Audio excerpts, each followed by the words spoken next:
Today, much of the public paranoia surrounding the dangers of human genetic manipulation is inspired by a legitimate recognition of our selfish side, that aspect of our nature that evolution has hardwired to promote our own survival, if necessary, at the expense of others.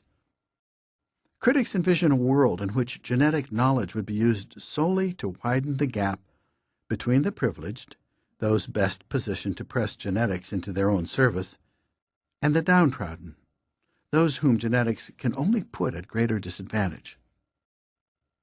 But such a view recognizes only one side of our humanity. If I see the consequences of our increasing genetic understanding and know-how rather differently, it is because I acknowledge the other side as well. Disposed though we might be to competition, humans are also profoundly social. Compassion for others in need or distress is as much a genetic element of our nature as the tendency to smile when we're happy. Even if some contemporary moral theorists are content to ascribe our unselfish impulses to ultimately selfish considerations, kindness to others seen as simply a conditioned way of promoting the same benefit in return, the fact remains, ours is a uniquely social species. Ever since our ancestors first teamed up to hunt a mammoth for dinner, cooperation among individuals has been at the heart of the human success story. Given the powerful evolutionary advantage of acting collectively in this way, natural selection itself has likely endowed each of us with the desire to see others, and therefore our society, do well rather than fail. Even those who accept that the urge to improve the lot of others is part of human nature disagree on the best way to go about it. It is a perennial subject of social and political debate.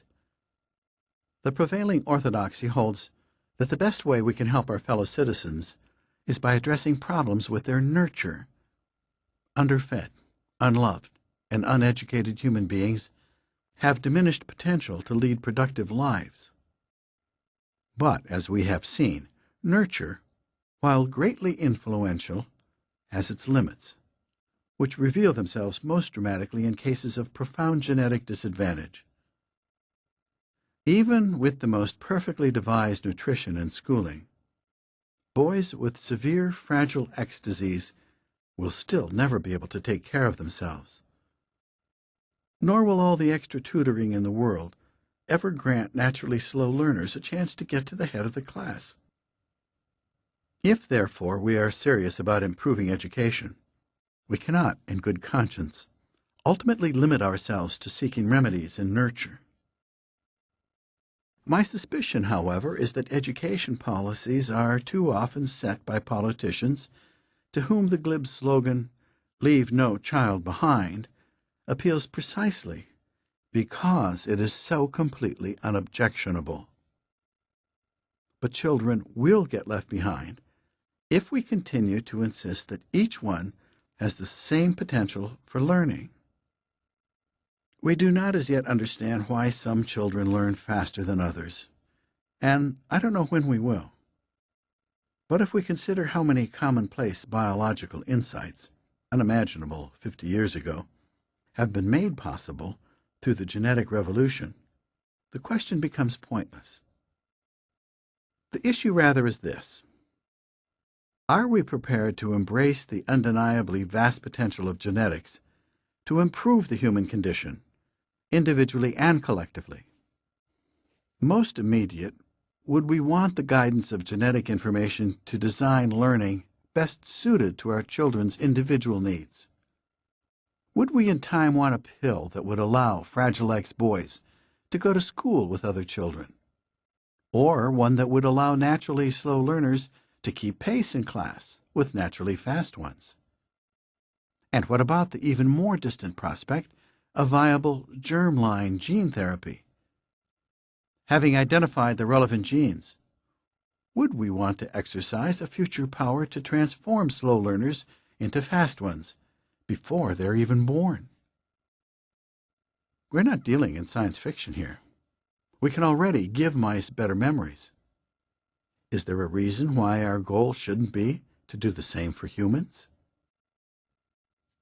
One wonders what our visceral response to such possibilities might be had human history never known the dark passage of the eugenics movement.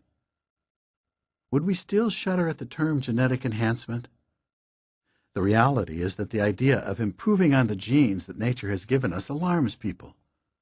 When discussing our genes, we seem ready to commit what philosophers call the naturalistic fallacy, assuming that the way nature intended it is best.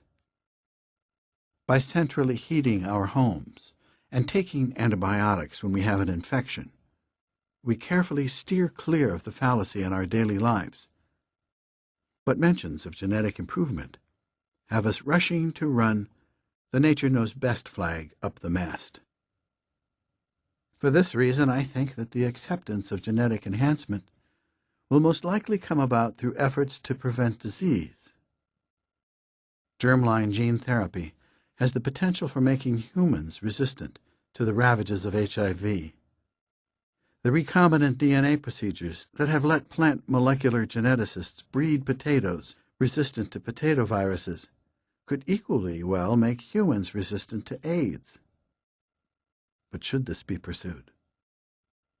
There are those who would argue that rather than altering people's genes, we should concentrate our efforts on treating those we can and impressing upon everyone else the dangers of promiscuous sex.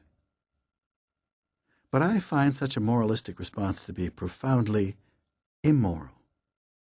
Education has proven a powerful but hopelessly insufficient weapon in our war. As I write, we are entering the third decade of the worldwide AIDS crisis. Our best scientific minds have been bamboozled by the virus's remarkable capacity for eluding attempts to control it. And while the spread of the disease has been slowed for the moment in the developed world, huge swaths of the planet tick away as demographic time bombs. I am filled with dread for the future of those regions, populated largely by people who are neither wealthy nor educated enough to mount an effective response. We may wishfully expect that powerful antiviral drugs or effective HIV vaccines will be produced economically enough for them to be available to everyone everywhere. But given our record in developing therapies to date, the odds against such dramatic progress occurring are high.